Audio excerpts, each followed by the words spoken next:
शुरुआत में हम दो मॉर्मन्स को देखते हैं जो कि कुछ गंदी बातें कर रही थी, जैसे नर के निजी हिस्से के बारे में, संभोग के बारे में और गंदी चलचित्र जैसी टॉपिक्स पे बात चल रही थी। अब जिन्हें मॉर्मन्स समझ नहीं आया उन्हें मैं बता दूं कि ये मिशनरीज को कहा जाता है जो कि church of the Jesus Christ of latter day saints को रिप्रेजेंट करती हैं। इन दो लेडीज का नाम है सिस्टर बार्न्स और सिस्टर पैक्सटन, और हम समझ पाते हैं कि सिस्टर बार्न्स थोड़ी बोल्ड एंड कॉन्फिडेंट थी, वहीं सिस्टर पैक्सटन थोड़ी शाई और टिमिड थी। इन दोनों की उम्र 19-20 साल के अराउंड रही होगी और हम इन्हें लोगों तक क्रिश्चियनिटी स्प्रेड करते हुए देखते हैं। आजकल के मॉडर्न किड्स जो कि मोस्टली रिलीजन वगैरह में नहीं मानते, वो इनके साथ गलत व्यवहार भी कर रहे थे। स्टिल ये दोनों सिस्टर्स अपना काम कर रही थी। तो घूमते हुए ये लोग मिस्टर रीड नामक आदमी के घर पे पहुंचती हैं, जहां दोनों अपनी बाइक्स गेट पे लॉक करती हैं एंड देन मिस्टर रीड से बातें करने जाती हैं अबाउट देयर रिलीजन। बेसिकली ये लोग मिस्टर रीड को अपने धर्म की तरफ अट्रैक्ट करके उन्हें क्रिश्चियनिटी अपनाने को कहने वाली थी। अब इनिशियली मिस्टर रीड काफी फ्रेंडली वे में इनसे बात करते हैं और इन दोनों को अपने घर के अंदर इनवाइट भी करते हैं। सिस्टर्स कहती हैं कि चर्च रूल्स के मुताबिक वो दोनों एक आदमी के घर के अंदर नहीं जा सकती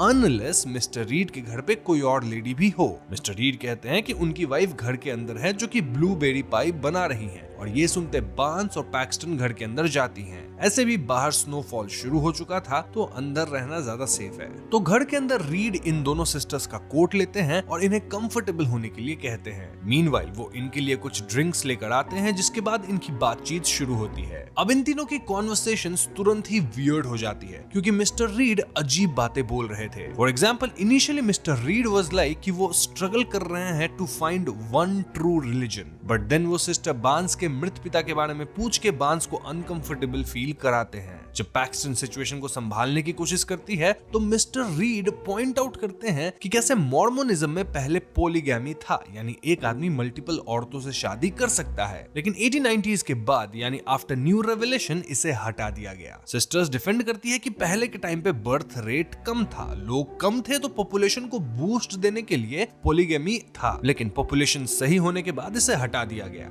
लेकिन मिस्टर रीड इसका ब्लेम जोसेफ स्मिथ पे डालते हैं जो कि मॉर्मोनिज्म के फाउंडर थे। इसके बाद मिस्टर रीड रिलीजन्स को फास्ट फूड जॉइंट से कंपेयर करके कहने लगते हैं कि जैसे हम मैकडॉनल्ड्स, बर्गर किंग वगैरह में खाते हैं, कोई एक फास्ट फूड प्लेस हमारा फेवरेट होता है, वैसे ही मिस्टर रीड डिफरेंट रिलीजन्स के बीच हॉप किए हैं और इस रिलीजन रूपी फास्ट फूड से ही हैज बिकम मालनरिश्ड। रीड कहते हैं कि हर धर्म खुद को वन ट्रू रिलीजन बताता है, लेकिन नजदीक से देखने पे none seemed true. No of course ये बातें सिस्टर्स के लिए बहुत ऑफेंडिंग थी और ऐसे में सिचुएशन को हल्का करने के लिए पैक्सटन और बार्न्स कहती हैं कि वो मिस्टर रीड की वाइफ से मिलना चाहेंगी। मिस्टर रीड अपनी वाइफ को लाने जाते हैं, लेकिन उनके हाव भाव से लग नहीं रहा था कि इस घर में उनकी वाइफ है भी। अब यहाँ मैं एक बात पॉइंट आउट कर दूं कि जब मिस्टर रीड सिस्टर्स से बात कर रहे थे तब पैक्सटन कही थी कि जब वो मर जाएगी तब वो बटरफ्लाई के फॉर्म में वापस आके अपने लव्ड वंस के आसपास रहेगी, फिर उनके फिंगर्स पे बैठेगी ताकि लव्ड वन समझ सके कि इट्स पैक्सटन। इस बात का फिलहाल आपके लिए सेंस नहीं बन रहा होगा, लेकिन आप इसको याद रखना क्योंकि एंड में इसके अराउंड काफी थियरीज रिवॉल्व करेगी। खैर मिस्टर रीड के अंदर जाते ही बार्न्स डिस्कवर करती है कि कमरे में रखा सेंटेड कैंडल ब्लूबेरी पाई अरोमा का था, यानी कि घर के अंदर मिस्टर रीड की वाइफ कोई ब्लूबेरी पाई नहीं बना रही। इनफैक्ट वाइफ शायद है भी नहीं, बल्कि मिस्टर रीड शायद इन्हें यहाँ फंसा रहे हैं, और जो स्मेल थी ब्लूबेरी पाई की वो तो इस सेंटेड कैंडल से आ रही थी। पैक्सटन और बार्न्स यहाँ से भागने की सोचते हैं, लेकिन मेन डोर लॉक्ड था। इतना ही नहीं, इनके कोट्स भी मिस्टर रीड के पास थे, जिसके अंदर ही इनके साइकिल लॉक की चाबी थी। रीड के वापस आने पे बार्न्स बहाना बना देती है कि उसे चर्च से कॉल आ रहा है और उसे निकलना पड़ेगा। वैसे यहाँ मैं आप व्यूअर्स को बता दूं कि सिस्टर्स के फोन में कोई रिसेप्शन नहीं आ रहा था। एनीवेज ये सुन के रीड कहते हैं कि मेन डोर जो है वो तो अब नहीं खुलेगा क्योंकि वो टाइम्ड वे में लॉक हो जाता है, मतलब एक टाइमर है जिससे डोर लॉक हो जाएगा और उसके बाद डोर मॉर्निंग तक अनलॉक नहीं होगा, इसलिए सिस्टर्स को बैक डोर से बाहर जाना होगा। अब दोस्तों इस पॉइंट पे सिस्टर्स रीड के एक ऐसे कमरे में थी जो कि चर्च प्रेयर रूम जैसा सेटअप किया हुआ था, और बैक डोर से निकलने की बात सुनते ही पैक्सटन और बार्न्स दोनों समझ जाती है कि रीड इन्हें यहाँ फंसा रहा है। एक और अजीब बात ये थी कि जब रीड इनकी कोट्स इन्हें वापस करता है तो बाइक की जो लॉक की थी वो पैक्सटन के कोट में थी, जबकि बार्न्स वाज श्योर कि चाबी वो अपने कोट में रखी थी। खैर सिचुएशन अब टेंस होने लग गया था और यहाँ रीड सिस्टर्स को कन्फ्रंट करता है सेइंग कि मेरे घर के वॉल्स में मेटल्स वगैरह हैं जो कि फोन सिग्नल्स को ब्लॉक कर देते हैं, तो तुम्हें फोन आ ही नहीं सकती, यानी तुम झूठ बोल रही हो। ये सुन के सिस्टर्स डरते हुए बोलती हैं कि आप अपनी वाइफ से हमें मिलवाइए। ऐसे में रीड वाज लाइक तुम अब भी मान रही हो कि मेरी वाइफ एग्जिस्ट करती है, जबकि सारे एविडेंस प्रूव कर रहे हैं कि शायद मेरी वाइफ है ही नहीं। इट्स जस्ट लाइक कि कैसे लोग भगवान में मानते हैं, रिलीजन में मानते हैं, लेकिन उनके सामने बचपन से ये प्रूफ रहता है कि कोई भगवान या रिलीजन एग्जिस्ट नहीं करता।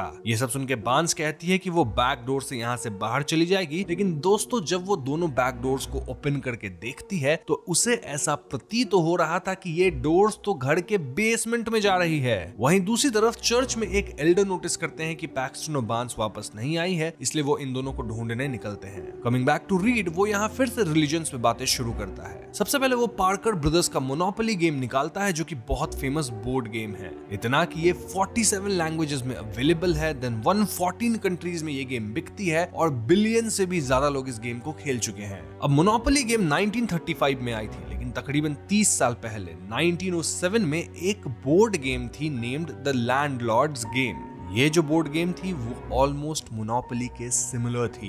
लैंडलॉर्ड्स गेम को एलिजाबेथ मैगी डिजाइन करी थी एंड इट्स एविडेंट कि 30 साल बाद मोनोपोली गेम आई जो कि लैंडलॉर्ड्स गेम की कॉपी थी। लेकिन आज कोई भी लैंडलॉर्ड्स गेम को नहीं जानता, लेकिन मोनोपोली मोस्ट ऑफ द लोग खेले होंगे। ये सुन के बांस वाज लाइक हमारी सिचुएशन से इन गेम्स का क्या लेना देना। रीड कहते हैं कि लेना देना है। कैसे? वेल फिलहाल 3 मेजर मोनोथेस्टिक रिलीजन है, यानी ऐसे धर्म जिसमें सिर्फ एक गॉड को माना जाता है। ये धर्म है जुडाइज्म, क्रिश्चियनिटी और इस्लाम। जुडाइज्म ओल्डेस्ट है, लेकिन पूरी दुनिया में सिर्फ 0.2% लोग इसे फॉलो करते हैं। वहीं क्रिश्चियनिटी को बहुत ज्यादा लोग फॉलो करते हैं। It's just like landlords game and monopoly, जहां जुडाइज्म ओरिजिनल मटेरियल है और क्रिश्चियनिटी मोस्ट पॉपुलर है। वहीं मोनोपोली गेम के कुछ नए एडिशंस भी है which represents the newer monotheistic religions. Basically read का पॉइंट ये था कि जिस तरह से गेम्स के डिफरेंट इटरेशंस आते हैं, वैसे ही रिलीजन्स भी आए विद स्लाइट चेंजेस। फिर भी ओल्डेस्ट होने के बावजूद जुडाइज्म सबसे कम इसीलिए फॉलो होता है क्योंकि उस धर्म के लोग उसे प्रीच नहीं करते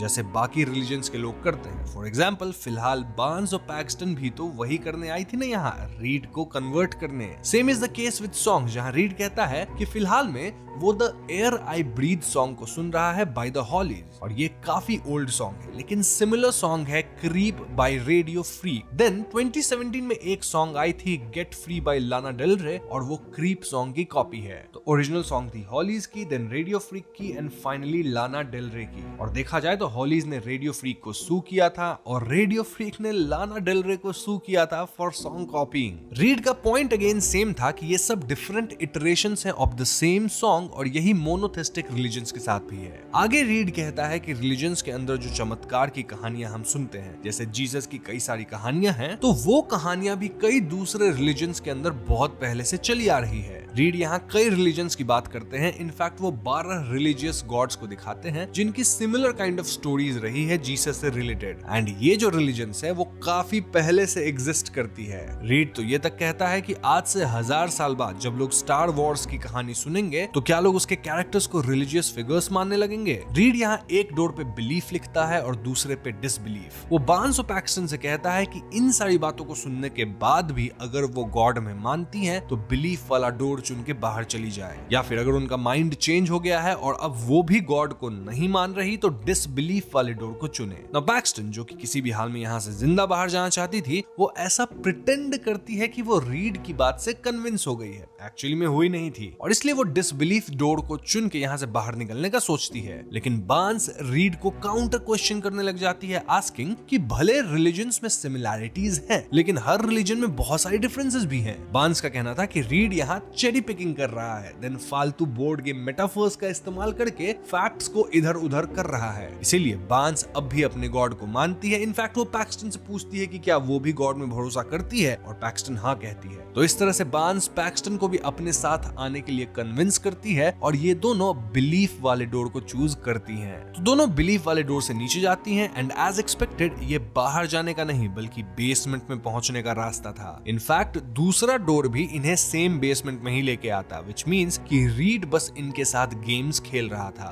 बार्न्स यहाँ से बाहर निकलने का रास्ता ढूंढने लगती है लेकिन उसे कोई रास्ता नहीं मिलता। ऑल्दो इधर उधर देखते हुए बार्न्स एक वुडन स्टिक को तोड़ देती है जिसमें नेल्स थे, इस बात को याद रखना। बार्न्स यहाँ पैक्सटन को एक लेटर ओपनर देती है जो कि वो ऊपर वाले रूम से चुरा ली थी और वो पैक्सटन से कहती है कि जब रीड बेसमेंट में आएगा तब जब बार्न्स इनका सीक्रेट वर्ड मैजिक अंडरवेयर बोलेगी तो उस टाइम पे पैक्सटन बिना सोचे समझे इस लेटर ओपनर से रीड पे हमला करके उसे मार गिरा है। तभी अचानक बेसमेंट में एक अजीब सी औरत ब्लूबेरी पाई लेके आती है और फिर वो अजीब तरह से हाथ मोड़ के प्रे करने लगती है। वहीं ऊपर वाले कमरे में हम रीड को इस घर के एक मिनिएचर मॉडल के साथ देख पाते हैं, साथ ही वो सारे इवेंट्स को टाइमिंग्स के साथ लिख रहा था। ये सीन डिपिक्ट करता है कि कैसे रीड ये सब कुछ बहुत अच्छे से प्लान किया था। तो इसके बाद रीड सिस्टर से एक डिवाइस के थ्रू कम्युनिकेट करता है जहां रीड दावा करता है कि वो वन ट्रू रिलीजन ढूंढ लिया है। इसे वो प्रूव भी करेगा। कैसे? वेल, इनके बेसमेंट में आई औरत ब्लूबेरी पाई खाएगी जिसमें जहर है और पाई खाने के बाद वो नहीं बचेगी, बट देन मैजिकली वो वापस जिंदा हो जाएगी और फिर रीड अपना पॉइंट प्रूव करेगा। तो ये अजीब औरत पाई खाती है जिसके बाद वो वाकई जिंदा नहीं बचती, लेकिन इससे पहले मिरेकल हो पाता, यानी वो औरत वापस आ पाती। रीड के घर के डोर पे चर्च का एल्डर इन दो सिस्टर्स को ढूंढते हुए आ गया था। So yes, door bell ring होते ही रीड उधर बिजी हो जाता है और ये दो सिस्टर्स काफी चिल्लाती हैं, लेकिन इनकी आवाज डोर तक नहीं पहुंचती। रीड चर्च एल्डर से झूठ कहता है कि यहाँ कोई दो सिस्टर्स नहीं आई हैं और इस पॉइंट पे हम देख पाते हैं कि रीड का ये जो घर था वो बहुत ज्यादा प्लान्ड था। आई मीन यहाँ हिडन मैकेनिज्म्स थे जिससे चीजें खुद लॉक होती थी, लाइट खुद कुछ टाइम के बाद बंद होती थी एंड दिस टेल्स अस कि रीड इस तरह का काम कोई पहली बार नहीं कर रहा है। इनफैक्ट रीड एंटिसिपेट भी कर लिया था कि चर्च से कोई तो इन दो सिस्टर्स को ढूंढने आएगा। तो अब जब तक रीड चर्च के एल्डर से बात कर रहा था,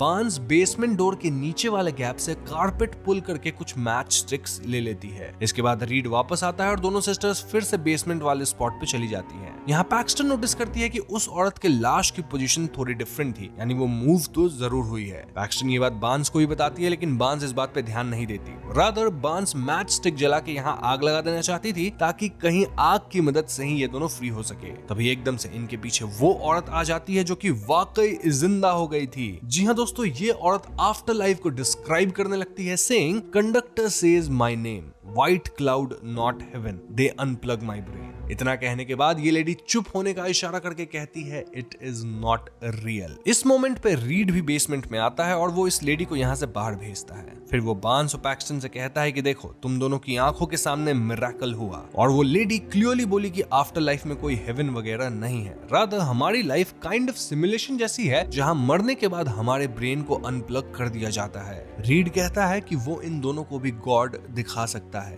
द रियल गॉड, लेकिन उसके लिए इन्हें खत्म होना पड़ेगा। तो डरने की बात नहीं, क्योंकि ये वापस ठीक उसी औरत की तरह जिंदा हो जाएंगी। ऐसे भी रिलीजन इस डर पे चलता है कि गॉड कौन है, आफ्टर लाइफ कैसा होगा, हमारा इस दुनिया में पर्पस क्या है। और रीड इन सारे सवालों का जवाब जानता है और इनके सामने प्रस्तुत भी कर सकता है। ये सब सुन के बार्न्स कहती है कि तुमने कोई मिरेकल वगैरह नहीं किया है, रादर तुम कुछ मैजिक ट्रिक दिखा के हमें उलझा रहे हो। मोरओवर इट्स पॉसिबल कि वो औरत नियर डेथ एक्सपीरियंस को फेस करी है और जो भी एनडीई फेस करता है सभी सेम चीजें बोलते हैं कि व्हाइट लाइट रहती है लाइक क्लाउड्स एंड ऑल। ऐसा इसलिए क्योंकि ब्रेन को प्रॉपर ऑक्सीजन या फिर सिग्नल्स नहीं मिल रहे होते हैं, तो ब्रेन हमें ऐसी चीजें दिखाने लगता है। अब बार्न्स ये सब इसलिए जानती थी क्योंकि जब वो 4 साल की थी तो वो टैको बेल के कारण ऑलमोस्ट मारी गई थी। बेसिकली ई कोलाई आउटब्रेक के कारण 50 लोग हॉस्पिटलाइज्ड हुए थे और जब डॉक्टर्स बार्न्स की किडनी पे ऑपरेट कर रहे थे तो clinically she was not alive, मतलब वो एनडी फेस की है और जिंदा भी बची, जिस वजह से बच्चे उसे टैको हिल बोल के चिढ़ाते थे। द पॉइंट हियर इज कि बार्न्स को अब भी रीड पे बिल्कुल भरोसा नहीं था and her faith in her religion was intact. Barnes और रीड यहाँ आर्ग्यू करना शुरू करते हैं और बात बात में बार्न्स सीक्रेट वर्ड बोलती है which was magic underwear. Barnes के ये बोलते पैक्सटन को लेटर ओपनर से रीड पे हमला करना था, लेकिन इससे पहले बार्न्स वर्ड पूरी तरह से बोल पाती,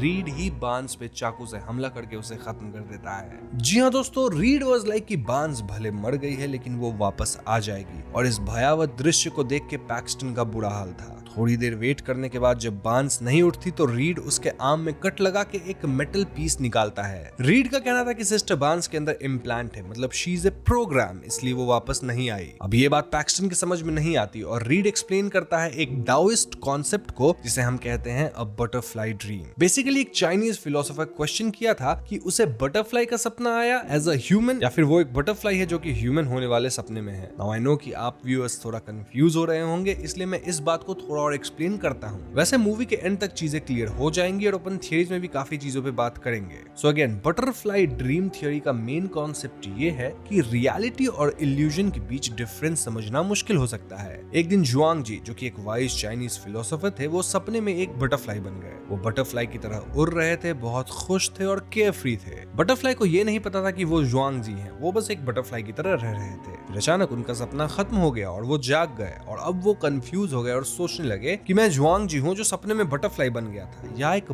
बटरफ्लाई हूँ जो अब जुआंग जी होने का सपना देख रहा है। तो समझे दोस्तों यहाँ पैराडॉक्स क्या है। इस स्टोरी का मेन मैसेज ये है कि रियलिटी और ड्रीम्स की बाउंड्रीज अनक्लियर हो सकती हैं। ह्यूमन लाइफ में भी हम कई बार ये नहीं समझ पाते कि क्या असली है और क्या परसेप्शन है। इस स्टोरी को एग्जिस्टेंशियल फिलॉसफी और आइडेंटिटी के पर्सपेक्टिव्स में देखा जाता है। समझने का पॉइंट ये है कि शायद ये दुनिया भी एक इल्यूजन हो और हम जो परसीव करते हैं वो सिर्फ एक एक्सपीरियंस हो सकता है। Coming back to story, Reed यही बात पैक्सटन को समझा रहा था and he was trying to prove कि हम एक बहुत ही एडवांस्ड सिमुलेशन के अंदर हैं। अब दोस्तों यहाँ मैं आपको एक बात बता देता हूँ जो कि मैं पहले बोलना भूल गया, कि मरने से पहले बांस पैक्सटन से कही थी कि चैलेंज रीड, और इसलिए पैक्सटन फाइनली रीड की बातों को चैलेंज करना शुरू करती है। इनफैक्ट हम भी समझ पाते हैं कि पैक्सटन एक्चुअली में बहुत ज्यादा स्मार्ट है, वो तो बस अब तक डर के अपनी बात नहीं रख रही थी। खैर पैक्सटन कहती है कि सबसे पहले तो बांस के आर्म से जो मेटल निकला था वो कोई माइक्रोचिप नहीं है, रादर एक कॉन्ट्रासेप्टिव है, यानी बर्थ कंट्रोल इम्प्लांट। रीड को इस इम्प्लांट के बारे में इसलिए पता चल गया था क्योंकि बांस के आर्म पे ऑपरेशन का मार्क था। पैक्सटन कंटिन्यूज कि वो सिमुलेशन वाली हाइपोथेसिस में यकीन नहीं करती।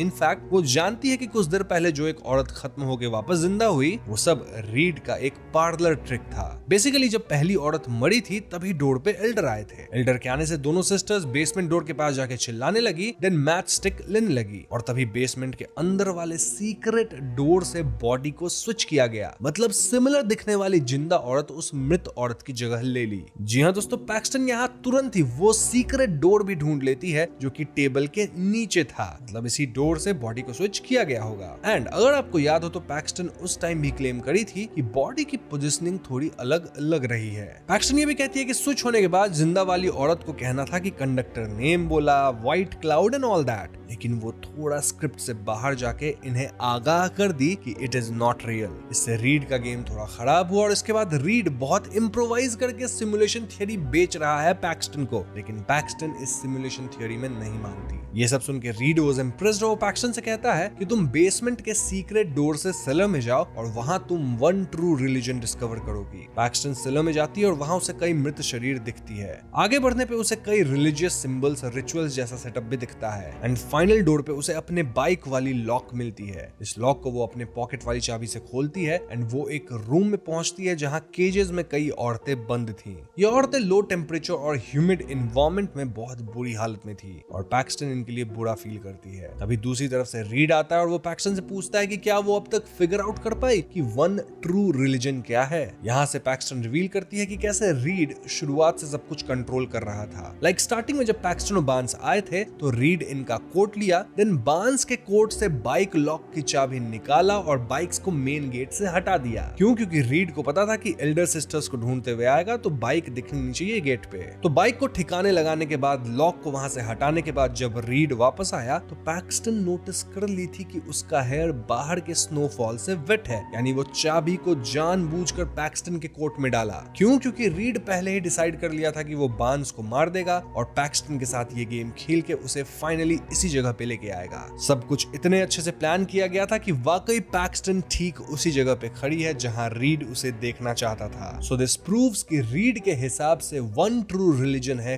कंट्रोल। जी हाँ दोस्तों, रीड बेसिकली एक एथिस्ट है जो कि ये मानता है कि ह्यूमंस को कंट्रोल करना ही सबसे बड़ा काम है और यही सारे धर्म करते आ रहे हैं। रीड बताता है कि वो इन लेडीज को ऐसे हालतों में रखता है क्योंकि it's easier to control someone who has lost everything. Religious लोग भी हरिकेन वगैरह कुछ आता है तो उसके बाद भगवान के बुक्स देते हैं क्योंकि उस टाइम पे लोग बहुत वल्नरेबल होते हैं and hence easier to control. Reed ये तक कहता है कि एक लेडी जो कि पाई खा के नहीं बची, वो रियली मान रही थी कि वो जिंदा वापस आ जाएगी। शायद इसलिए मान रही होगी क्योंकि पहले रीड उसे मिरेकल दिखा के मनवा लिया होगा, मतलब बेवकूफ बना के। रीड यहाँ उस लेडी की उंगली पे चोट पहुंचाता है जो कि ऑफ स्क्रिप्ट जाके पैक्सटन को हिंट दे दी थी। रीड पैक्सटन से कहता है कि रिलीजन वाले लोग डिक्टेट करते हैं कि तुम किसे पूजोगी, तुम क्या पहनोगी, क्या सही है और क्या गलत, and you have let them dictate your entire life, even your magic underwear. अब जैसे ही रीड मैजिक अंडरवेयर बोलता है, पैक्सटन लेटर ओपनर से रीड के गर्दन पे हमला कर देती है। जी हाँ दोस्तों, ऐसा करके पैक्सटन यहाँ से भागती है और ऊपर वाले कमरे में पहुंचती है। यहाँ हम डांटेज इन्फर्नो भी देख पाते हैं और जिन्हें डांटेज इन्फर्नो नहीं पता वो मेरी उस पे बनी हुई डेडिकेटेड वीडियोस को देख सकते हैं। उस पे यहाँ हम डिटेल में बात नहीं करेंगे।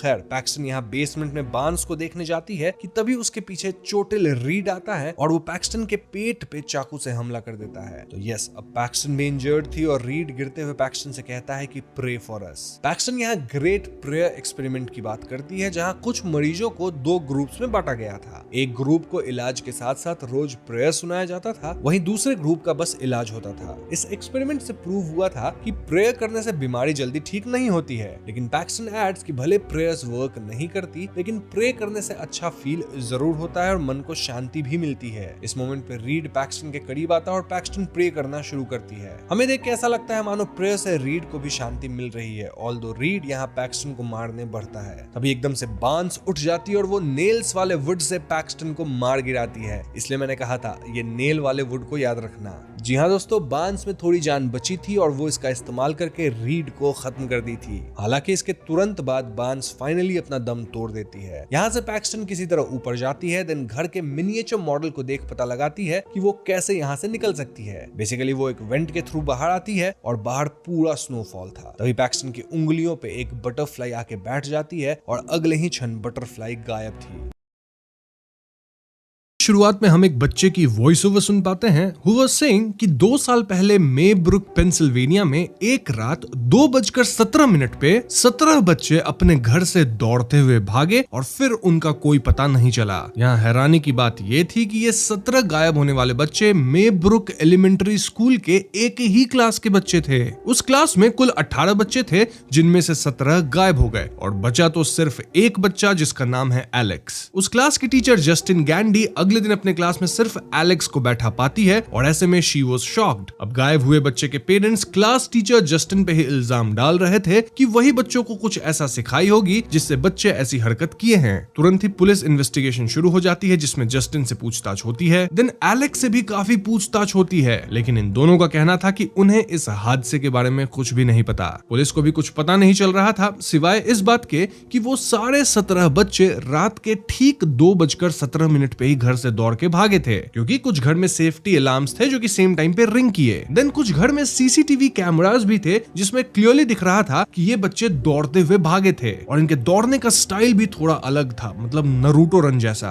तो दोस्तों ये थी मूवी की सेटअप और इस पॉइंट पे फिल्म हमें अलग अलग कैरेक्टर्स के पर्सपेक्टिव से दिखाई जाएगी और मैं भी आपको उसी वे में एक्सप्लेन करूंगा। तो सबसे पहले कहानी क्लास टीचर जस्टिन के नजरिए से दिखाई जाती है जहां सभी गायब बच्चे के पेरेंट्स जस्टिन पे इल्जाम डाल रहे थे। स्कूल का प्रिंसिपल एंड्रयू मैथ्यूज यहाँ जस्टिन को डिफेंड करता है सेइंग कि इस सब में जस्टिन का हाथ नहीं है, लेकिन एक पेरेंट जिसका नाम आर्चर ग्राफ था वो पूरा का पूरा इल्जाम जस्टिन पे ही डाल रहा था। इस मीटिंग के बाद उस रात जस्टिन अल्कोहल लेने शॉप पे जाती है जहाँ जेम्स नामक एक ड्रगिस्ट बंदा उससे कुछ पैसे मांगता है। इस जेम्स बंदे को आप याद रखिएगा। जस्टिन उसे इग्नोर करके किसी तरह घर जाती है क्योंकि जस्टिन को डर था कि कोई पेरेंट गुस्से में उस पे हमला ना कर दे। इनफैक्ट कुछ पेरेंट्स तो ऑलरेडी अननोन नंबर से उसे कॉल करके धमकाने लग गए थे। अब अगली सुबह जस्टिन जस्टिन पाती है कि उसकी कार पे किसी ने पेंट से बड़ा सा विच लिख दिया था। ऐसे में जस्टिन पुलिस में कंप्लेंट डालती है और यहाँ हम एक पॉल नामक पुलिस ऑफिसर से मिलते हैं जो कि जस्टिन से क्लोज है, मतलब ये दोनों एक दूसरे को हाय करते हैं। ना स्कूल में जस्टिन एलेक्स से बात करना चाहती थी, लेकिन प्रिंसिपल मार्कस साफ मना करते हैं। वो कहते हैं कि क्योंकि एलेक्स उसकी क्लास में अकेला बच्चा था जो कि गायब नहीं हुआ, तो ऑलरेडी एलेक्स की बहुत इंटरोगेशन हो चुकी है पुलिस से एंड मेनी डिपार्टमेंट से। मोरओवर पेरेंट्स के प्रेशर में मार्कस जस्टिन को कुछ दिन काम छोड़ के ब्रेक पे जाने के लिए कहते हैं, वरना माहौल बिगड़ सकता है। न चाहते हुए भी जस्टिन को ब्रेक पे जाना पड़ता है, लेकिन जस्टिन यहाँ एलेक्स को फॉलो जरूर करने लग गई थी।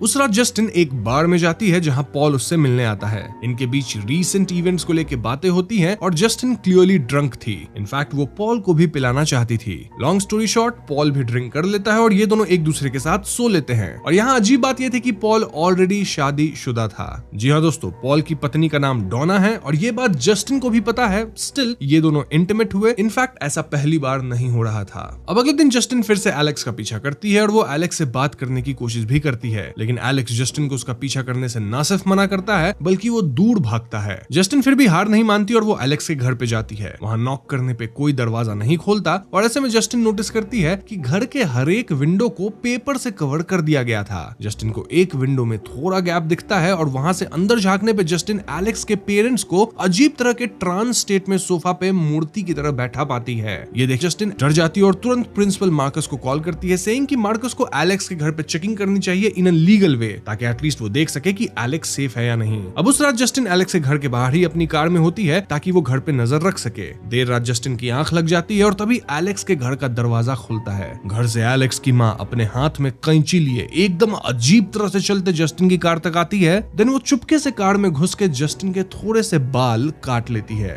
जस्टिन जो कि सो रही थी उसे कुछ भी पता नहीं चलता। अब यहाँ से पर्सपेक्टिव चेंज होती है, यानी अब कहानी आर्चर ग्राफ नामक बंदे के नजरिए से दिखाई जाएगी और आर्चर ग्राफ का बेटा मैथ्यू भी गायब हुआ है। आर्चर वही बंदा है जो कि पेरेंट्स टीचर मीटिंग में जस्टिन पे चिल्लाया था। देन जब जस्टिन लिकर शॉप में गई थी तो आर्चर उसका पीछा किया था। आर्चर ही जस्टिन की गाड़ी पे पेंट से विच लिखा था और वो जस्टिन पे नजर रख रहा था क्योंकि उसे जस्टिन पे ही शक है। आर्चर बार बार पुलिस से पूछता है कि क्या उसका बेटा मिला, लेकिन पुलिस के पास कोई भी अपडेट नहीं होती है। ऐसे में आर्चर खुद बार बार अपने बेटे मैथ्यू के भागने वाली वीडियो देखता है क्योंकि उसके घर के बाहर भी कैमरा था जिसमें मैथ्यू के भागने की वीडियो रिकॉर्ड हुई थी। इस वीडियो में मैथ्यू अगेन पर्टिकुलर स्टाइल में भागा था, मतलब वो नरूटो रन होता है ना वैसा कुछ, और वो एक पर्टिकुलर डायरेक्शन में ही भागा था। आर्चर तुरंत टाउन मैप पे अपने घर से मैथ्यू के भागने वाले डायरेक्शन की तरफ एक लाइन ड्रॉ करता है। इसके बाद आर्चर एक और विक्टिम फैमिली के घर पे जाके उनकी सीसीटीवी फुटेज चेक करता है एंड देन उनकी बेटी बेली के भागने की डायरेक्शन देखता है। देन वो मैप पे उनके घर से लाइन ड्रॉ करता है और ये दोनों लाइन एक पर्टिकुलर पॉइंट पे इंटरसेक्ट होती है। इसका मतलब ये दोस्तों कि भागने वाले बच्चे इसी इंटरसेक्शन पॉइंट की ओर गए हैं और शायद वहीं कहीं आसपास हैं।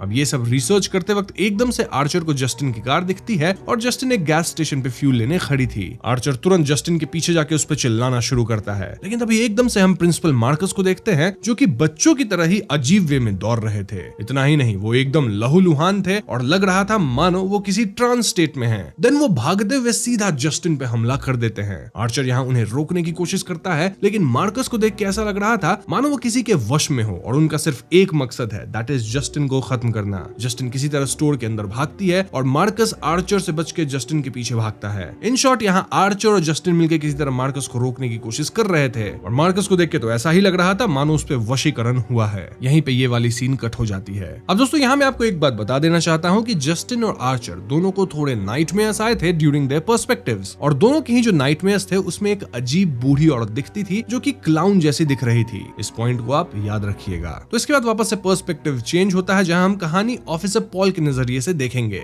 ऑफिसर पॉल की बीवी टाउन से बाहर गई होती है और वो पुलिस स्टेशन जाता है। ये वही दिन है दोस्तों जब जस्टिन पुलिस स्टेशन गई थी क्योंकि उसके कार पे कोई विच पेंट कर दिया था। जस्टिन और पॉल की नजरें मिलती है, दोनों एक दूसरे को हाय कहते हैं और इसके बाद पॉल अपनी ड्यूटी पे कार से निकलता है। रास्ते में उसे वही ड्रगिस्ट जेम्स दिखता है जो कि किसी घर के अंदर घुसने की कोशिश कर रहा था। ऐसे में पॉल जेम्स को चेज करता है और फाइनली उसे अरेस्ट करता है। नाउ सर्च के दौरान पॉल जेम्स के पॉकेट में हाथ डालता है और पॉल को एक नीडल चुभ जाती है। ये जरूर जेम्स की ड्रग्स लेने वाली नीडल होगी और गुस्से में पॉल जेम्स को पंच कर देता है। अब दोस्तों पॉल का ये असॉल्ट एक्शन उसके कार के डैश कैम में रिकॉर्ड हो गई थी, यानी कि अगर ये रिकॉर्डिंग कोई हायर ऑफिसर देख लेता है तो पॉल पे असॉल्ट का इल्जाम लग जाएगा और इससे उसकी नौकरी भी जा सकती है। इसलिए पॉल यहाँ जेम्स से कहता है कि मैं तुम्हें छोड़ दूंगा, बस शर्त यह है कि आज वाली घटना के के बारे में तुम किसी को मत बोलना और इस टाउन में दोबारा मत दिखना। जेम्स तुरंत फ्री होकर भाग खड़ा होता है। इसके बाद ही पॉल को जस्टिन का मैसेज आया था, फॉलोइंग विच पॉल बार में जस्टिन से मिला और दोनों उस रात इंटीमेट भी हुए थे। अगली सुबह पॉल अपने घर जाता है, जहां उसे पता लगता है कि उसकी बीवी डोना जल्दी घर वापस आ गई थी। डोना पॉल को बाहर से आता देखती है और वो समझ जाती है कि जरूर पॉल उस पे चीट किया है विद जस्टिन। इससे डोना भड़क जाती है और वो एक दुकान में जस्टिन पे हमला कर देती है। जस्टिन किसी तरह डोना के अटैक से बचती है और दुकान वाला डोना को संभालता है। वहीं पॉल अपने पुलिस स्टेशन जाता है और असॉल्ट वाली बात अपने कैप्टन को बताता है। कैप्टन कहते हैं कि अगर जेम्स उसकी कंप्लेंट ना करे तो पॉल को कुछ नहीं होगा और जो वो रिकॉर्डेड फुटेज है वो 1 महीना में अपने आप ओवरराइड हो जाएगा। ये सब बात के बाद पॉल पुलिस स्टेशन के बाहर निकलता है, जहां वो जेम्स को पुलिस स्टेशन की तरफ आता देखता है। जी हाँ दोस्तों, जेम्स को देख वो एकदम भड़क जाता है, सेइंग कि मैंने तुम्हें वापस आने से मना किया था। एंड देन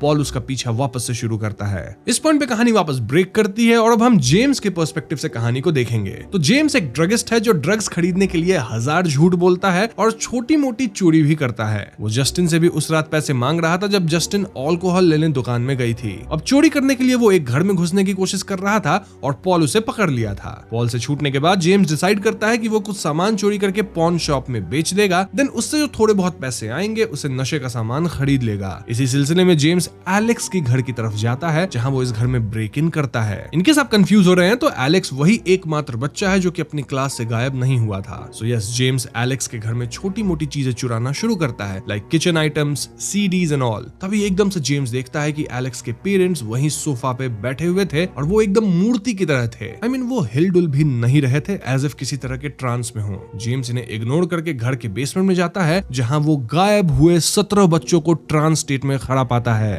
जी हाँ दोस्तों, जेम्स वाज शॉक्ड और इस मोमेंट पे एलेक्स के पेरेंट्स एकदम से जेम्स की तरफ बढ़ने लगते हैं। जेम्स यहाँ किसी तरह घर से भाग जाता है। अब बाहर स्ट्रीट्स पे जेम्स मिसिंग बच्चों के पोस्टर्स को देखता है और यहाँ रिवॉर्ड था $50,000। पैसे की लालच में जेम्स पुलिस को कॉल करके कहता है कि उसे बच्चों की लोकेशन पता है। पुलिस जेम्स से कहती है कि अगर वो सीरियस है, मजाक नहीं कर रहा, तो वो पुलिस स्टेशन आकर रिपोर्ट करे और उसे रिवॉर्ड मिल जाएगा। ऐसे में जेम्स पुलिस स्टेशन जाता है, लेकिन वहां बाहर ही उसे पॉल मिल गया था, जो कि वापस जेम्स को चेज करना शुरू कर दिया। जेम्स भागते हुए जंगल में जाता है, जहां उसे भी वही क्लाउन जैसी बुढ़िया दिखती है जो कि उसे बुला रही थी। जेम्स यहाँ एक टेंट में छिप जाता है, लेकिन कोई तो उसके टेंट को बाहर से ओपन करने लगता है। जेम्स इंजेक्शन से इस इंसान पे हमला करता है और ये इंसान इंस्पेक्टर पॉल निकलता है। इस हमले से पॉल पूरी तरह भड़क चुका था और वो जेम्स को अरेस्ट करके अपनी कार में डालता है। नाउ जेम्स बचने के लिए पॉल को बताता है कि उसे गायब हुए बच्चों का लोकेशन पता है। जेम्स पॉल को एलेक्स के घर तक ले जाता है और पॉल यहाँ जेम्स को कार में ही बंद करके घर की छानबीन करने जाता है। पॉल घर के अंदर जाता है और काफी देर रात तक बाहर नहीं आता। जेम्स कार के अंदर ही वेट कर रहा था और फिर देर रात एकदम से पॉल ट्रांस में या हिप्नोटाइज स्टेट में बाहर आता है और जेम्स को खींच के एलेक्स के घर के अंदर ले जाता है। यहीं पे सीन कट होती है।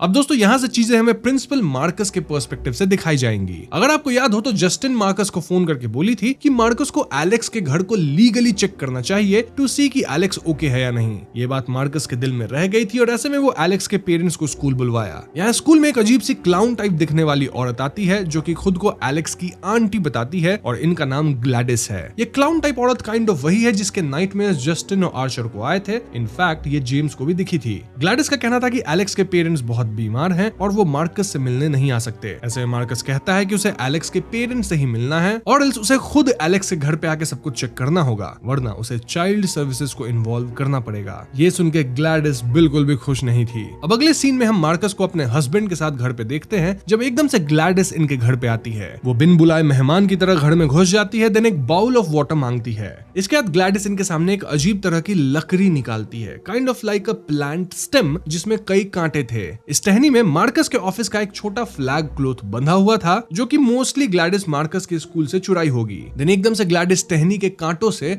अपने हाथ को काटती है, देन खून से पूरे स्टेम को रगड़ती है। अब इससे पहले मार्कस या उसका हस्बैंड ग्लैडिस को रोकता, वो एक छोटी सी बेल बजाती है, जिससे मार्कस का एकदम से वशीकरण हो जाता है। जी हाँ दोस्तों, मार्कस अब ग्लैडिस के वश में था और ग्लैडिस यहाँ मार्कस के हस्बैंड का बाल काटती है, टहनी पे डालती है और फिर टहनी को तोड़ देती है। टहनी के टूटते ही मार्कस वशीकरण वाले हालत में अपने पति पे ही हमला कर देता है। यह हमला इतना भयावह था कि इसमें मार्कस का पति तो समाप्त होता ही है, साथ ही मार्कस भी पूरी तरह से इंजर्ड हो गया था। देन ग्लैडिस उस लकड़ी को पानी के बोल में डाल देती है, जिससे मार्कस रुकता है। बेसिकली ग्लैडिस किसी पे भी वशीकरण कर सकती थी और वशीकरण किए गए आदमी उन्हीं का इस्तेमाल करके वो किसी और को टारगेट कर सकती है, जैसे गाइडेड मिसाइल या टारगेटेड वेपन होता है ना, वैसा ही कुछ। इस पॉइंट पे ग्लैडिस मार्कस को जस्टिन पे छोड़ देती है यूजिंग जस्टिन्स हेयर। जी हाँ दोस्तों, मैंने आपको बताया था कि एलेक्स की माँ जस्टिन के बाल ले ली थी, एंड दिस आल्सो प्रूव्स कि ग्लैडिस ही एलेक्स के पेरेंट्स को भी अपने वश में करके रखी थी। खैर, तो इसके बाद ही मार्कस हिप्नोटाइज्ड हालत में नरूटो रन करते हुए पेट्रोल बंक तक गया, जहां वो जस्टिन पे हमला कर दिया। उस टाइम जस्टिन के साथ आर्चर भी था और इनके बीच हाथापाई शुरू हुई। जस्टिन किसी तरह कार में भागी और मार्कस वैसे ही अजीब तरह से दौड़ते हुए जस्टिन की कार के पीछे भागा। आर्चर भी इनका पीछा किया और तभी एक गाड़ी मार्कस को ठोक दी, जिससे मार्कस का सर फट गया और वो वहीं रोड पे समाप्त हो गया। इस घटना के बाद आर्चर को यकीन हो गया था कि जस्टिन बच्चों को गायब नहीं की है, रादर वो भी विक्टिम ही है। इसलिए ये दोनों मिलते हैं, सुलह करते हैं और मिल के पता लगाने की कोशिश करते हैं कि आखिर बच्चे कहाँ हैं। आर्चर जस्टिन को अपनी मैप दिखाता है विथ लाइन सेइंग कि बच्चे शायद उसी इंटरसेक्शन पॉइंट के आसपास होंगे। ये देख के जस्टिन तुरंत कहती है कि इंटरसेक्शन पॉइंट वाला घर तो एलेक्स का घर है। ऐसे में ये दोनों एलेक्स के घर के बाहर कार लेके जाते हैं और नजर रखने लगते हैं। यहाँ अगेन सीन चेंज होता है और अब कहानी हमें एलेक्स के पर्सपेक्टिव से दिखाई जाती है, मतलब एकदम स्टार्ट से जब बच्चे गायब नहीं हुए थे। तो एलेक्स अपने माता पिता के साथ रहता था, रोज स्कूल जाता था और स्कूल में थोड़ा बुली भी होता था। एक दिन एलेक्स के पिता उसे बताते हैं कि उनके घर पे उसकी माँ की आंटी ग्लैडिस रहने आ रही हैं, जो कि बहुत बीमार हैं और उनके पास रहने की कोई और जगह नहीं है। उस रात एलेक्स देखता है कि उसकी मॉम की आंट ग्लैडिस घर पे आती है, जो कि बहुत ज्यादा बूढ़ी थी और एकदम मरने वाली हालत में थी। वो अपने साथ एक अजीब सा प्लांट भी लेके आई थी। अगली सुबह एलेक्स स्कूल जाता है और स्कूल की जब छुट्टी होती है तो उसके पापा उसे पिक करने नहीं आते। ऐसे में एलेक्स पैदल ही घर वापस आता है, जहां घर में वो अपने पेरेंट्स को एकदम हिप्नोटाइज स्टेट में डाइनिंग टेबल पे बैठा पाता है। एलेक्स के पेरेंट्स रोबोट की तरह उससे बातें कर रहे थे और ये देख एलेक्स समझ जाता है कि यहाँ कुछ तो गड़बड़ है। तभी एलेक्स के सामने ग्लैडिस आती है, जो कि अब पहले से यंग और हेल्दी दिख रही थी। हम भी समझ पाते हैं कि एलेक्स के पेरेंट्स अब ग्लैडिस के वश में हैं। अगर एलेक्स ये बात किसी को बाहर बताएगा तो उसके पेरेंट्स नहीं बचेंगे। ये कह के ग्लैडिस वही कांटों वाली स्टेम या लकड़ी निकालती है और फिर उस पे अपना खून रगड़ के सेम रिचुअल करती है। देन एकदम से एलेक्स के पेरेंट्स अपना फोर्क, वो कांटा चम्मच होता है ना, उसे उठा के खुद के ही चेहरे पे चोट पहुंचाने लगते हैं। एलेक्स उन्हें रोकने की कोशिश करता है लेकिन दोनों नहीं रुकते। फाइनली ग्लैडिस उनके लकड़ी को तोड़ के पानी में डालती है, जिससे दोनों रुकते हैं। बेसिकली ये करके ग्लैडिस एलेक्स को डरा रही थी, क्योंकि अगर एलेक्स उनके बारे में किसी को बताता है तो ग्लैडिस एलेक्स के पेरेंट्स को एक झटके में निपटा सकती है। इसके बाद एलेक्स ग्लैडिस को घर में रिचुअल परफॉर्म करते देखता है और ग्लैडिस जो एक प्लांट घर पे लाई थी ना, वेल इसी प्लांट के स्टेम से वो लोगों पे वशीकरण करती थी। वशीकरण के लिए ग्लैडिस को लोगों की कुछ पर्सनल आइटम चाहिए होती थी, जैसे उनका बाल या फिर उनका कोई भी पर्सनल सामान चलेगा। इस रिचुअल की मदद से ग्लैडिस वशीकरण में डाले गए लोगों की एनर्जी पे फीड करती थी, यानी उनके लाइफ फोर्स को छीनती थी ताकि वो खुद यंग और हेल्दी बनने लगे। एलेक्स यहाँ चुपचाप स्कूल जाता, वापस आता, मार्केट से फूड की शॉपिंग करता और वो अपने पेरेंट्स को समहाउ बीन्स वगैरह खिला के जिंदा रख रहा था, वरना उसके पेरेंट्स तो डाइनिंग टेबल पर से हिलते तक नहीं थे। वहीं ग्लैडिस यंग होने लग रही थी, लेकिन एक दिन अचानक से ग्लैडिस वापस से बीमार पड़ने लगती है और वो एलेक्स से कहती है कि अगर एलेक्स अपने क्लास के सभी बच्चों का कोई पर्सनल ऑब्जेक्ट लाके ग्लैडिस को देगा तो ग्लैडिस एलेक्स और उसके पेरेंट्स को ठीक करके यहाँ से चली जाएगी। ऐसे में अगले दिन एलेक्स अपने क्लास के सभी बच्चों के ट्रे लेबल्स यानी नेम स्टिकर्स होते हैं ना ट्रे पे लगे हुए,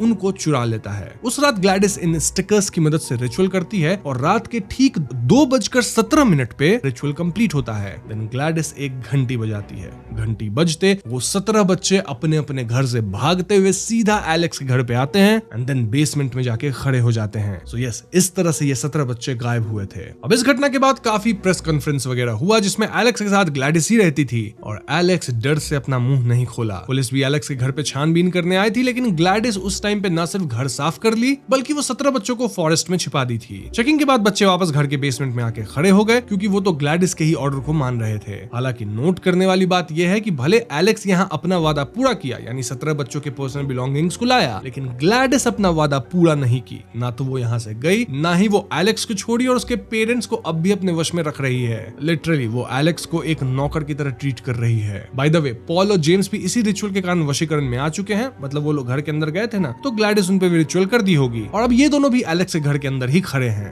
ग्लैडिस यहाँ घर के अंदर सॉल्ट यानी नमक की लाइंस बना दी थी, जिसे वो एलेक्स को क्रॉस करने से मना करती है। अब इस पॉइंट पे जितने भी सारे पर्सपेक्टिव्स या टाइमलाइंस हैं वो एक जगह मिल चुके हैं और यहाँ से कहानी अब एकदम लीनियर रहेगी। नाउ करंटली एलेक्स के घर के बाहर आर्चर और जस्टिन खड़े हैं। पॉल यहाँ ग्लैडिस के कहने पे घर के बाहर जाता है और इशारे से जस्टिन को अंदर बुलाता है। ऐसे में जस्टिन और आर्चर घर के अंदर आते हैं और जैसे ही वो सॉल्ट यानी नमक वाली लाइन को क्रॉस करते हैं, हिप्नोटाइज्ड पॉल और जेम्स इन पे हमला कर देते हैं। ये लोग किसी ज़ॉम्बी की तरह जस्टिन और एलेक्स पे हमला कर रहे थे और इन्हें कितना भी मारो ये फिर से उठ खड़े होते थे। अंततः जस्टिन पॉल के गन से उसके सर पे गोली मारती है जिससे पॉल खत्म होता है। देन वो जेम्स के सर पे गोली मार के उसे भी समाप्त करती है जिससे आर्चर बचता है। इन सीन से हमें पता चलता है कि वशीकरण वाले लोगों को सिर्फ सर पे मार के ही समाप्त किया जा सकता है। नाउ आर्चर बेसमेंट में जाता है जहां उसे 17 बच्चे ट्रांस स्टेट में खड़े मिलते हैं। वो अपने बेटे मैथ्यू को ढूंढने लगता है और तभी एकदम से ग्लैडिस आती है और उसके बाल काट लेती है। देन ग्लैडिस आर्चर को वश में कर लेती है जिससे आर्चर जाके जस्टिन पे ही हमला कर देता है। वहीं दूसरी तरफ एलेक्स घर में ही अपने कमरे में था और वो एक सॉल्ट लाइन को क्रॉस करता है जिसके पार उसके पजेस्ड पेरेंट्स थे।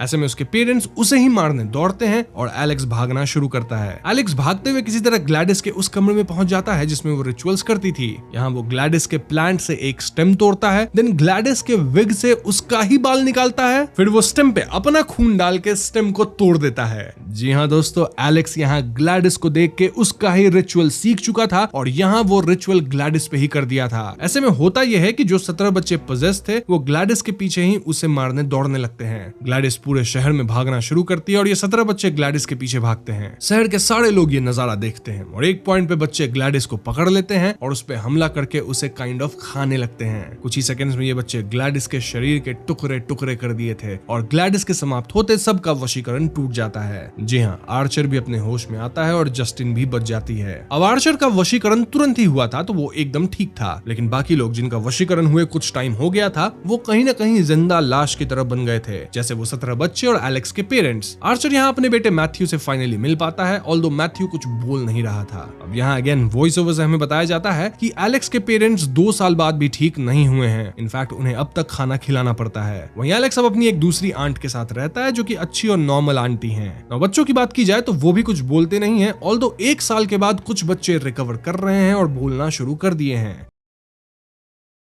फिल्म की कहानी 1974 में शुरू होती है जहां हम ओरेगन स्टेट में एक काफी वाइड सा घर देखते हैं। इस घर में एक बच्ची थी जो कि घर के पास एक कार को आता देखती है। बच्ची अपनी पोलरॉइड कैमरा लेके बाहर जाती है जहां पीछे से उसे एक स्ट्रेंजर आदमी बुलाता है। यह आदमी एकदम पेल था, यानी कि एकदम ही वाइट, इतना कि मानो उसके शरीर में खून ना हो। एंड इन जनरल ये बहुत ही ज्यादा क्रीपी दिख रहा था। आदमी बच्ची से कहता है कि it's almost your birthday and then वो बहुत ही क्रीपीली हंसता है। इस पूरे सीक्वेंस के दौरान हम इस आदमी का चेहरा बहुत क्लियरली नहीं देख पाते एंड सीन यहाँ कट होता है। यहाँ से कहानी 20 साल आगे 1990s में आ जाती है जहां हम ली हार्कर नामक न्यूली रिक्रूटेड FBI एजेंट से मिल पाते हैं। ली अपने पार्टनर FBI एजेंट के साथ एक क्रिमिनल को ट्रैक करने जाती है और वहां समहाउ ली को फील होता है कि क्रिमिनल एक रैंडम घर के अंदर है। ली ये बात अपने पार्टनर को बताती है लेकिन पार्टनर ली की बात को सीरियसली नहीं लेता। स्टिल वो उस घर को चेक करने जाता है जिसे ली पॉइंट आउट की थी एंड टू अ सरप्राइज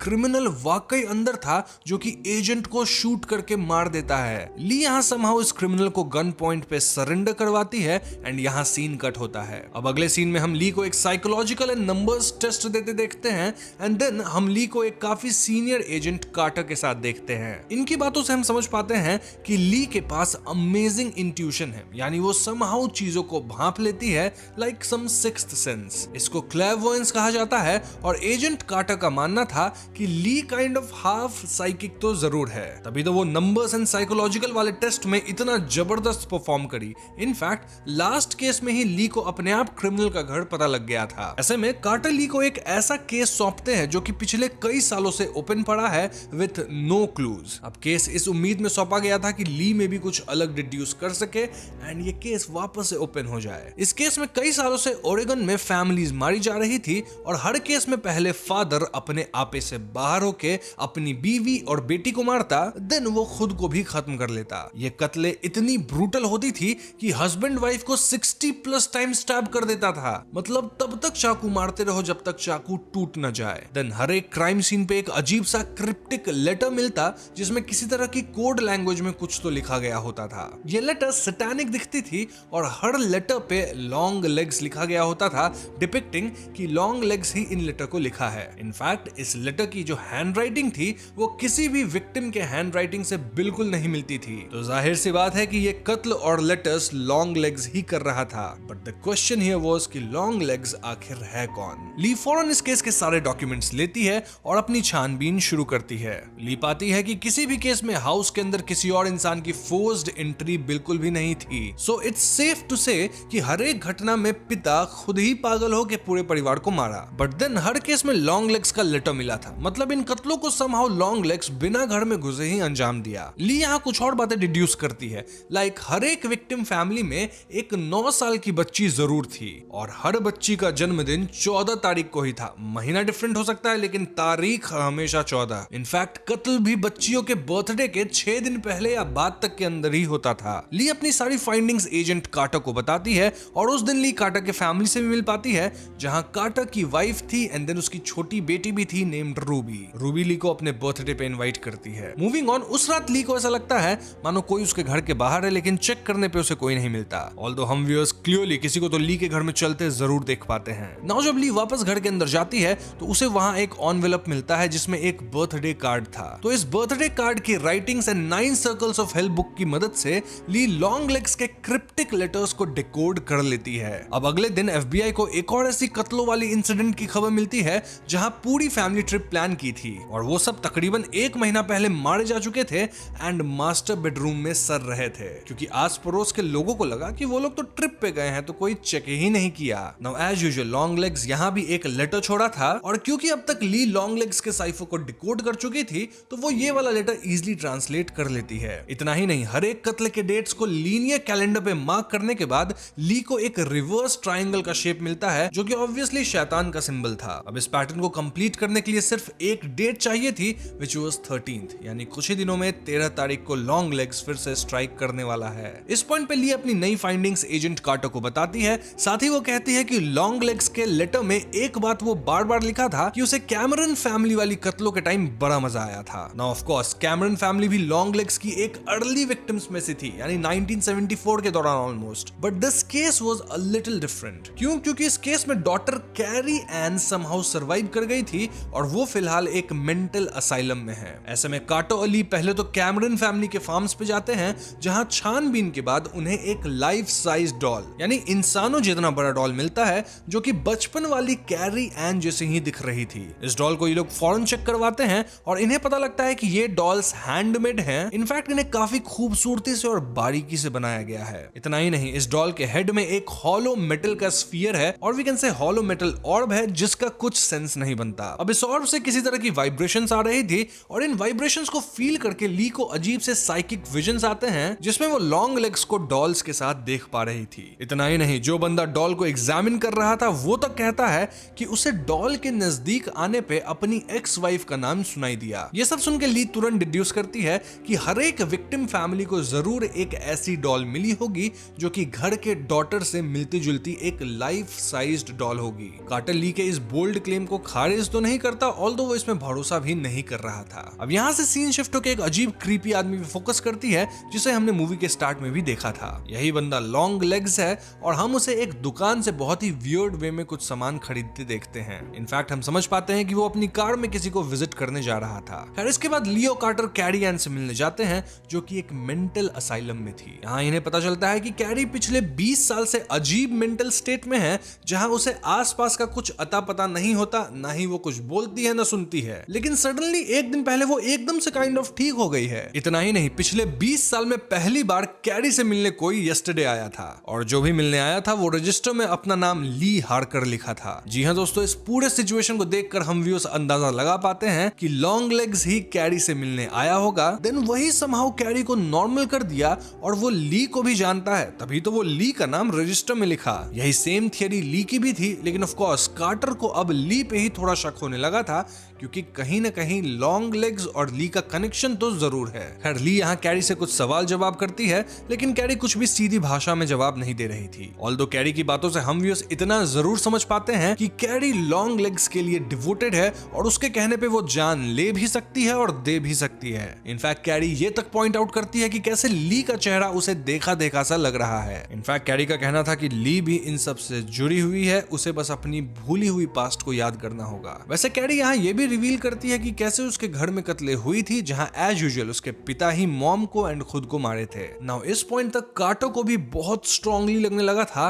कि ली का भी लॉन्ग लेग्स के केस के साथ कुछ तो कनेक्शन है। इनफैक्ट कार्टर पुराने रिकॉर्ड्स में पाता है कि 13 जनवरी 1974 को ली की मां रुथ पुलिस में कंप्लेन की थी कि कोई तो इंसान उनके घर के नीचे आया है जो कि अजीब व्हाइट एंड पेल सा दिख रहा है, और वो इंसान छोटी ली यानी जब ली 9 साल की थी उससे बात कर रहा था। अब भले आगे कभी इस कंप्लेंट को बढ़ाया नहीं गया, लेकिन this shows some connection, specially this कि ली का बर्थडे भी 14th को ही है। जी हाँ, ऑन 14th जनवरी, और 1974 में ली भी 9 साल की ही हुई थी। तो इतने स्ट्रॉन्ग कनेक्शंस मिलने के कारण कार्टर ली को अपनी माँ के घर जाके पुरानी चीजें चेक करने कहता है, ताकि ली को में भी बचपन की घटनाओं से कुछ याद आ सके। तो ली फौरन अपनी माँ रूथ के घर जाती है और इनकी कॉन्वर्सेशन से हम समझ पाते हैं कि इन दोनों के रिश्तों में थोड़ी दरार जरूर है। रूथ यहाँ ली से पूछती है कि क्या ली अपने प्रेयर्स करती है, और ली के ना बोलने पर रूथ अजीब तरह से हंसती है। खैर घर में ली को एक बॉक्स मिलता है जिसके अंदर कुछ पोलरॉइड फोटोज थे। इस पॉइंट पे हम व्यूअर्स को ये कंफर्म कर दिया जाता है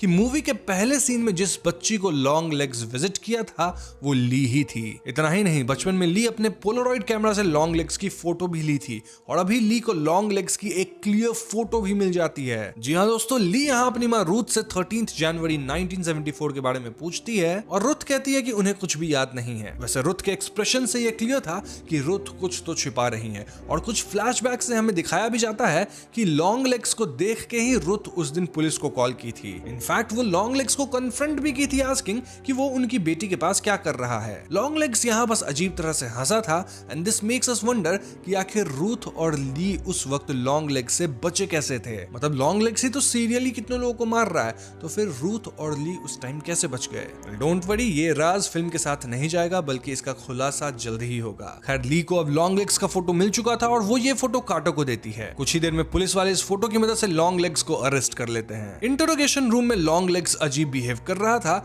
और पुलिस वाले क्लियरली समझ गए थे कि ये आदमी शैतान की पूजा करने वालों में से एक है। यहाँ एक पुलिस वाली बहुत ही फनी डायलॉग भी बोलती है कि शैतान की पूजा करना अमेरिका में कोई क्राइम नहीं है, तो हम इसे उस बेसिस पे अरेस्ट नहीं कर सकते। जो भी हो, लॉन्ग लेग्स पकड़ा गया था, देन उसकी हैंडराइटिंग मैच हो गई थी लेटर्स से, एंड सब कुछ प्रूफ्स मिल गए थे। So the case is closed, right? Wrong, क्योंकि ली को अब ऐसा लगने लगा था कि लॉन्ग लेग्स अकेले ये काम नहीं कर सकता, क्योंकि ध्यान रहे कि किसी भी विक्टिम के घर में ब्रेक इन नहीं हुआ था, तो वो लेटर्स वगैरह कैसे घर के अंदर पाए जाते थे। अब अपनी इस थियरी को कंफर्म करने के लिए ली लॉन्ग लेग्स से पूछताछ करने जाती है, और लॉन्ग लेग्स के हाव भाव से क्लियर था कि वो ली को अच्छे से जानता है। लॉन्ग लेग्स कहता है कि I serve the man downstairs, यानी मैं ऐसे इंसान के लिए काम करता हूं जो नीचे रहता है। यहाँ नीचे से अर्थ नरक का हो सकता है या फिर अंडरवर्ल्ड का, एंड दिस टेल्स अस कि लॉन्ग लेग्स शैतान के लिए काम करता है। ली कहती है कि उसे पता है कि इन कत्लों में लॉन्ग लेग्स का कोई और भी साथ दे रहा था, तो वो आखिर कौन है। इस पे लॉन्ग लेग्स जवाब देता है कि ये सवाल तुम अपनी माँ से क्यों नहीं पूछती। इसके बाद लॉन्ग लेग्स हेल सैटन कहता है,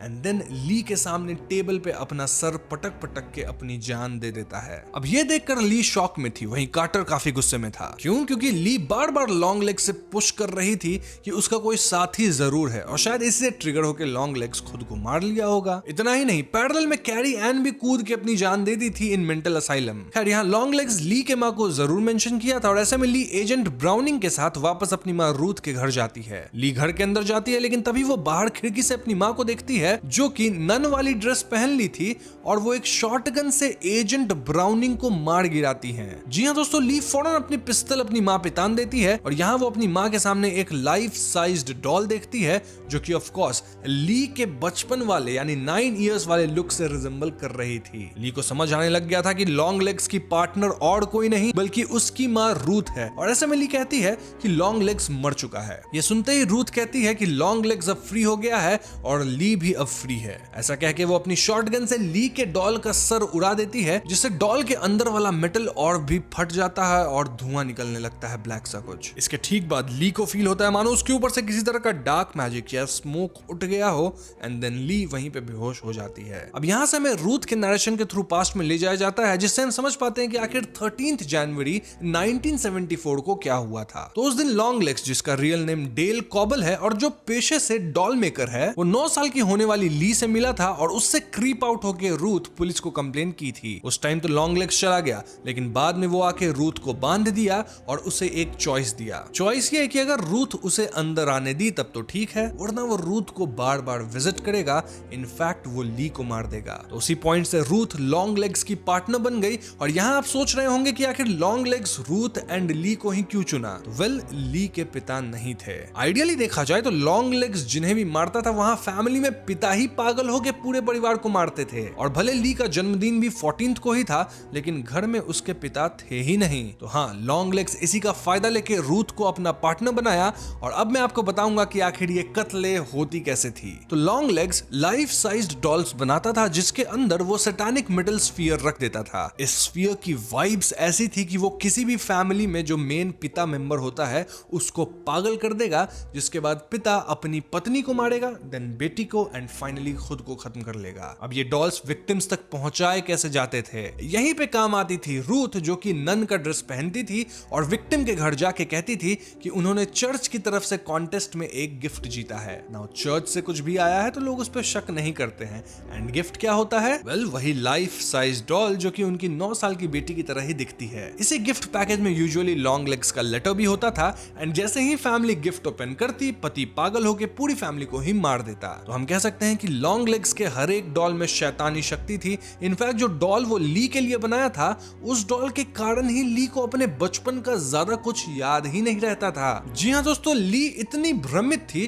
कि उसे ये तक कभी नहीं पता चला कि लॉन्ग लेग्स उसकी माँ के घर के बेसमेंट में ही रहता था और वहीं पे डॉल्स बनाता था। तभी तो जब फाइनली ली वाली डॉल को शॉटगन से उड़ा दिया गया तो ली को सब कुछ याद आया, क्योंकि वो मेटल ऑर्ब, सैटानिक मेटल ऑर्ब, वो टूट चुका था और उसी की मैजिक उठने के कारण ली बेहोश हुई थी। अब क्या आपको याद है कि लॉन्ग लेग्स कहा था कि I serve the man downstairs? Well, देखा जाए तो Ruth was also serving a man downstairs. मतलब लिटरली लॉन्ग लेग्स रूथ के घर के बेसमेंट में रहता था। सो वी कैन से कि लॉन्ग लेग्स शैतान का ही एक डिपिक्शन है। खैर, अभी लॉन्ग लेग्स का काम खत्म नहीं हुआ था, क्योंकि एक परिवार का कत्ल होना बाकी था ना। उसी कत्ल के बाद तो इन्वर्टेड ट्रायंगल कंप्लीट होगा। तो हाँ, ली को होश आता है और उसे अपनी माँ के घर में फोन पे कॉल आता है, जहाँ दूसरी साइड से कॉलर कहता है कि वो रूबी की बर्थडे पार्टी मिस कर देगी। ये आवाज लॉन्ग लेग्स की लग रही थी, बट सिंस वो मर चुका है, वी कैन अज्यूम कि ये कॉल शैतान खुद किया होगा, या फिर ये रूबी के मन में है। इस पे आगे थ्योरी में बात करेंगे। वैसे इस कॉल का मतलब ये था कि लॉन्ग लेग्स की अगली victim Ruby and her family है,